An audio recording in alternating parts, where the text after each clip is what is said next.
Hey everybody, this is Phoenix Down, and welcome back to Let's Play Final Fantasy VI. In the last episode, we met Gau, the wild child who lives amongst the monsters of the Veldt. And after we gave him some dried meat, he befriended us and joined our party, and promised us his shiny treasure, which is located over at Crescent Mountain. But before we do that, since we have Gau in the party and we happen to be on the Veldt, let's go over his abilities. He has the Rage command. He is different from your other party members. He does not have a normal fight command. Instead, you use Rage and select a different monster ability from his stock of monster abilities. Right now, he has about 9 different abilities. These are his default ones. There aren't any more down below. Just take my word for it. He can get up to 250 Rages, I believe, if I remember correctly. And for each of these monster abilities, he does a regular physical attack with various items, different types of weapons, depending on the monster. Brawlers would be claws, and there's like mage type enemies he'd use rods with, stuff like that. But he also has a secondary special ability.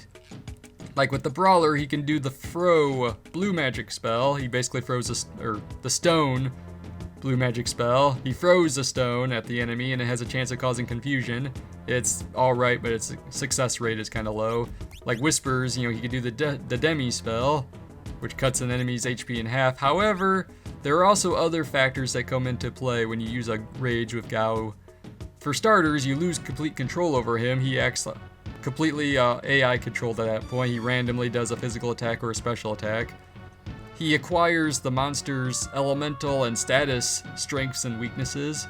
So an enemy that's weak, that's undead per se, like the Whisper, he's probably going to be weak to holy attacks. And he also is inflicted with the seizure status, so his HP will gradually deplete little by little over the course of the battle. But he also gets positive ones too, like if you use a flying enemy, he can get the float status, and that will last after the battle too.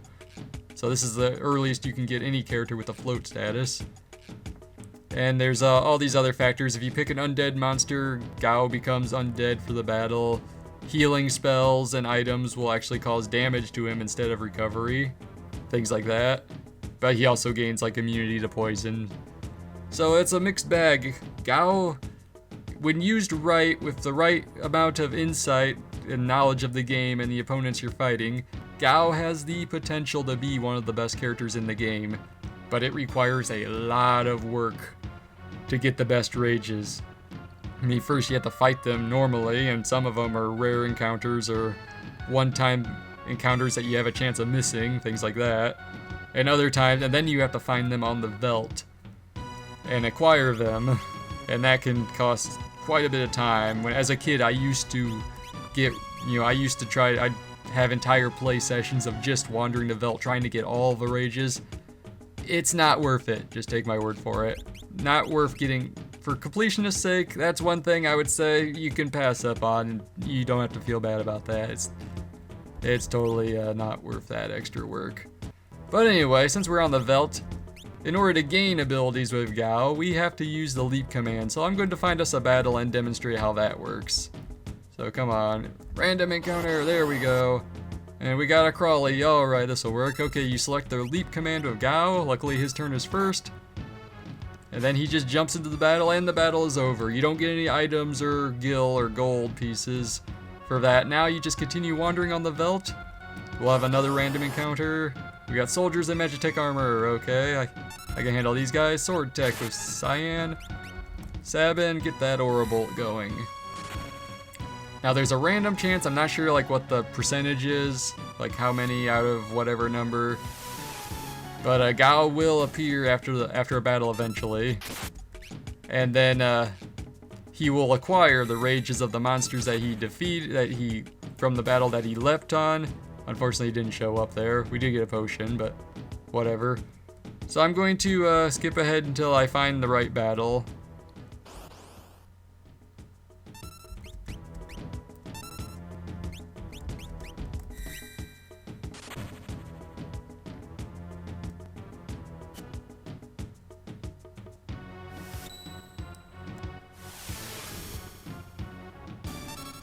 Alright, there he is. Ow! So basically now, you just kind of wait, you just sit tight. If you attack Gau, he will run away, and you won't get any abilities for this battle. So once he starts talking and saying let's travel together and all that, you're pretty much back together. So now Gao's back in the party, and his HP and status always get fully recovered while he's gone. So when he returns, he's back at max HP if he took damage prior to that. So let's check out his rages again. Okay, let's see, what did we get? We leapt at the, we got the beaker. That's the battle that we were fighting last. And let's see, anything else? There's the Crawley. So that's how you gain rages. Fortunately, I took the liberty and spent some time, gaining more rages, the good ones for Gao. I did that off screen, so I am going to meet you guys over at the entrance to Crescent Mountain after I have done all that. Mommy, I don't want to be on the veldt anymore. So roughly maybe 2 hours later, something like that. Yeah, I finally got all the rages I felt were worth getting. Look at my GP and my step counter compared to what you just saw just a few moments ago. Holy crap, I really stocked up on money. I'm doing good on money now, I don't have to worry about that so much. So let's see what rages I got for Gao.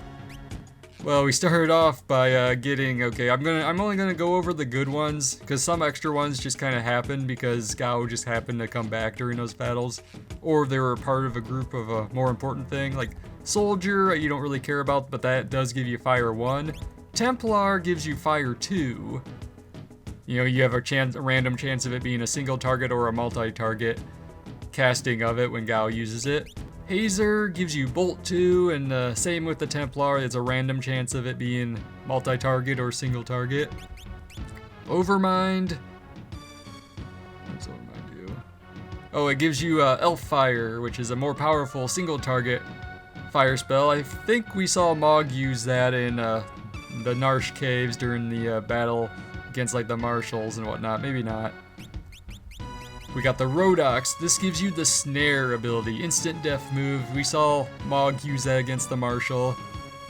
Now it's a much more reliable, more frequent way of using it, so that's nice. Not to mention the fact we don't have Mog in the party. Stray Cat, with one of the potentially most powerful physical attacks, the Cat Scratch ability. It's amazing that this monster is like, you can use this rage at in-game and it's still useful. It's that good. I recommend that one above almost all the others. Let's see what else. Trillium, that gives you the Bio spell. Very nice, especially against human enemies, like Imperial soldiers and whatnot. Telstar, that gives you a Sonic Boom. I fought enough Telstars, by the way, over the course of my wanderings on the veldt that I got enough Green Berets for pretty much the entire available party, like not just the 3 currently using, but the other guys from the other scenarios. So Locke, Celeste, Terra, Edgar, they all can probably have Green Berets now because I fought so many Telstars. Vaporite, this one gives you, oh by the way, Telstar and Vaporite both give you the float status, which will last after the battle until you rest at an inn or otherwise remove it with like an item or something. But Vaporite gives you the Blaze ability, which has a random chance of hitting one target or multiple targets. It's a more powerful fire attack than Fire 2, just marginally so. You can also get the Bomb Rage, but unfortunately I did not encounter them on the Phantom Train. I mean, you can find bombs later on, but it won't be for quite a while. That also gives you the Blaze ability, which is, I'm not sure if which is better or not. Anyway, we got Dark Side. This gives you Ice 2. Unfortunately, it also causes seizure. The Dark Side was that shadowy monster that we fought during the checkpoint segment of Terra and Edgar's scenario.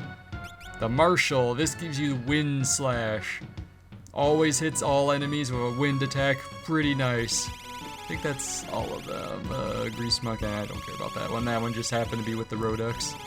Yeah, that's all of them. So alright, that's all the rage. That's about all the raging I'm going to be doing for quite some time. There are better rages you can get periodically over the course of the game, but if you do if you know what you're doing, you know what to look for. Again, as I've said before, Gao can be one of the best characters in the game. But anyway, I've had enough of this place, so let's go to Crescent Mountain. Alright, Gao. Where's your treasure? Okay, you're slumping around. Yeah, exactly. I have no idea what he's doing either. Oh, wait a minute. Cyan, the shiny thing Gao spoke of, is in here. Sir Gao, where exactly is it? Gao, forget. Oh. Yeah, try you thump your head.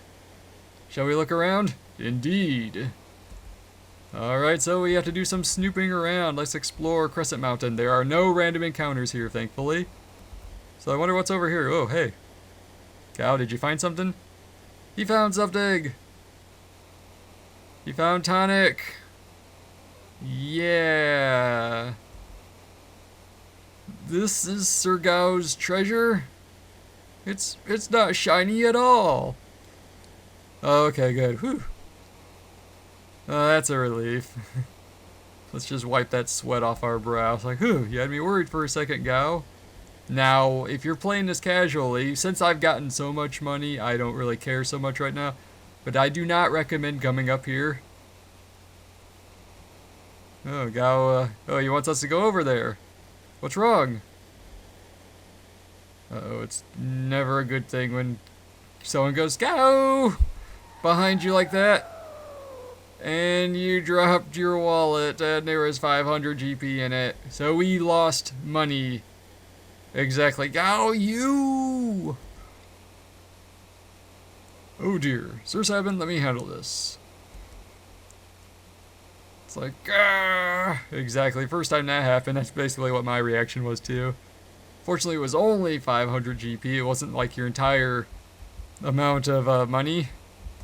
So yeah, don't do that. But again, I found so much I don't care about. Well, what's this? Oh, hey, that's that, it's Gao's treasure. Very shiny. Treasure, yes. My precious. Looks like glass. Looks like it just might fit one of us. Is this of any use?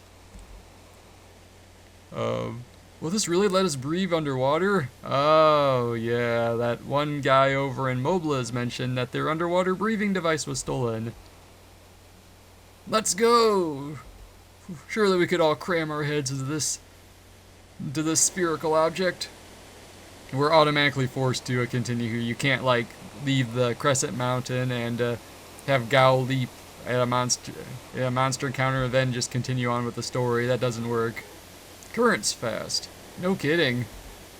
But unless we hop in, we won't see our friends again. It's like, I don't know your friends. It's like, Sabin's the only one that really knows these people, but whatever. Are you sure we can't just, like, build a raft? Uh-oh, Gao doesn't seem to be particularly crazy about this. It's like, after all we bid through, this is nothing. Ha ha ha. We jumped off a waterfall. This is like falling out of your chair. I mean, let's go. Into the drink. Gao, coming? We're already drifting along. Hurry up or you'll be left behind. Alright, attaboy. So now we have this interesting serpent trench sequence. We're drifting through the water and we will be encountering some monsters along the way.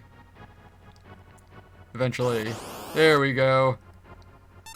I'm not even going to try to pronounce that. Okay, I'm going to demonstrate the Templar ability for this one. Alright, Gao's using fire too. Alright, good boy. Only it was single target, but oh well. And you see Gao has the safe status on him now, so that his physical defense is up for this battle. Alright, we've taken care of those guys. So continue on. We gain experience again. You can't gain experience on the Velt. I would be totally over-leveled right now if I could. At intervals, we can choose which path we go. We want to go right. Both times we want to go right. There's 2 different times, spoilers.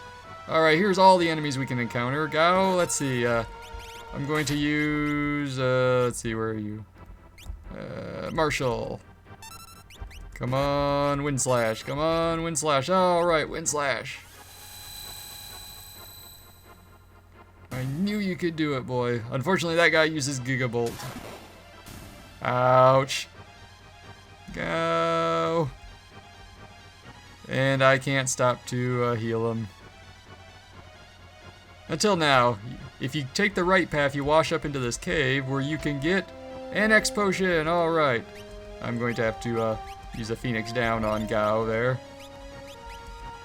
And I'll just use some tonics. There we go. I picked up a lot of tonics and potions from battles as well. Those Templar soldier combos happened a lot, among other things. Whoa, getting dizzy. Okay, let's just continue on the course. It's nice enough to tell us the right direction right off the bat. Oh, nice. I got 2 Phoenix downs for defeating those enemies. I'll take that, no problem. I used a Hazer Bolt 2 spell to kill them fast. Well, anyway, we found another cave. If you take the other path, it's basically just a straight shot to the next intersection. So we're wandering through these caves. Oh, there's water in this thing. I can't go anywhere until you go over here and press the switch, and oh hey, it opens up a hole in the floor. I don't know what that's doing here, but I'll take it. And over here we have a chest with a green beret, which if I didn't have enough already, I definitely do now. You'd think somebody was living in these caves or something, but I have no idea why it's like that. But alright, now we're back into the water once again. Drifting very slowly. Oh, and we hit the coastline. Over at Nikia. If you remember talking to the old man who talked about the underwater breathing device, you know, he mentioned that this place was Nikia. It's kind of a port town.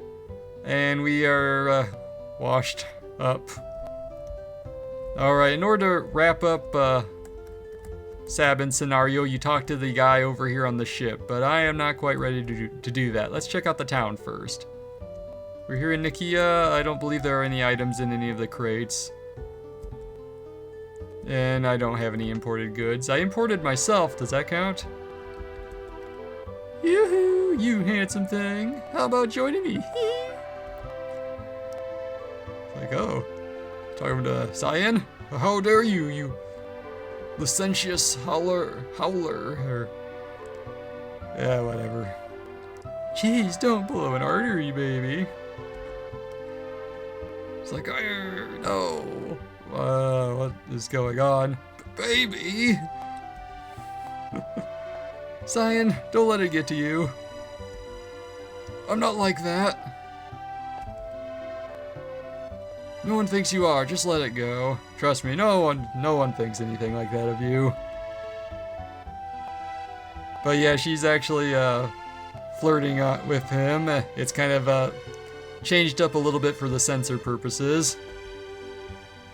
And have you no shame? I'll have you know, etc., etc. And yeah, I don't goodness. I have no idea exactly what Cyan is admitting to, whether it's true or not or anything, but okay then. Anyway, whatever. Yeah, there used to be ships sailing to the southern continent, Tzen, Albrook, and Miranda, but they've all been smashed. I'm assuming all the ships were getting smashed by the Empire. You met that odd man lives near the Let River. His wife bore him a son 13 years ago. It was a problem birth and the woman passed away. The man totally lost it. He thought the newborn was a monster. Wonder what happened to the poor little baby. I wonder. It's probably not important. 13 years ago, that's quite a long time. I don't have imported goods. I don't have important goods either. We cannot reach Nikia unless we have a ship. I beg to differ. You took one look at me and thought I was a loser, right? You're obligated to buy from me now. What? Hey, that's underhanded. Anyway, we got relics. So let's see, I'm going to... What is the favor we can do? Oh yeah, I don't care about that. I'm going to buy another white cape. That can be useful later on. Alrighty, moving on. We got the armor shop. Now you could have chosen not to buy this kind of stuff from Mobliz. You can get it here as well, if you didn't have the money then. Anyway, I think I'm good on, yeah, I'm good on the armor front. How am I doing? Yeah, I got plenty of iron helmets. In fact, I don't even need the iron helmets now because I have the green beret. Looks like junk, but... Anyway, this guy here with the sign that looks like a fish on it is actually the weapon shop. You can buy the Mithril Claw, Kotetsu, and if you didn't get it from Mog, you can buy a Mithril Pike here. Not that Edgar really uses weapons anyway. You know, he's got auto crossbow. This guy is a regular item shop. Nothing to worry about there. But yeah, there was a rock slide that blocked a path leading north. Later on in the game, if you come back to Nikia, you'll be able to travel up to where like that crazy old man that thought you were a repairman lives. And you could just like continue through all the places you visited during Sabin's scenario. Except for the Imperial Camp and the Phantom Train. Those two events are done. Anyway, we have an inn over here. And let's see, where is it? I think it's over here. And we have a clock, and we all know what's in clocks in Final Fantasy VI. We got an elixir! The time-keeping medicine cabinet. So we got another elixir when we don't need to use the inn. So yeah, let's see. I don't think there's anything else of importance here in Nikia. That's the only item you can find, and I already got all the gear I need. Move it, guy. Out of my way! Lady, where are you? Oh, I'm in your... That's not how it works. You guys are always in my way. Yeah, Doma fell to the Empire. Thanks for rubbing it in, lady, but I guess she didn't know better. But alright, guys. Next time on Let's Play Final Fantasy VI, we are going to talk to this guy and wrap up Sabin's scenario. And then we are going to find out what happens when all three scenarios are completed, and we wind up in Narsh. Although I'm wondering how we're supposed to get the South Figure when the Empire has Dominion there. But anyway, we'll worry. No, that's just a technicality. I'm sure we can persuade them to take a roundabout path to Narsh. But anyway, guys, this has been Phoenix Down, and I will see you next time.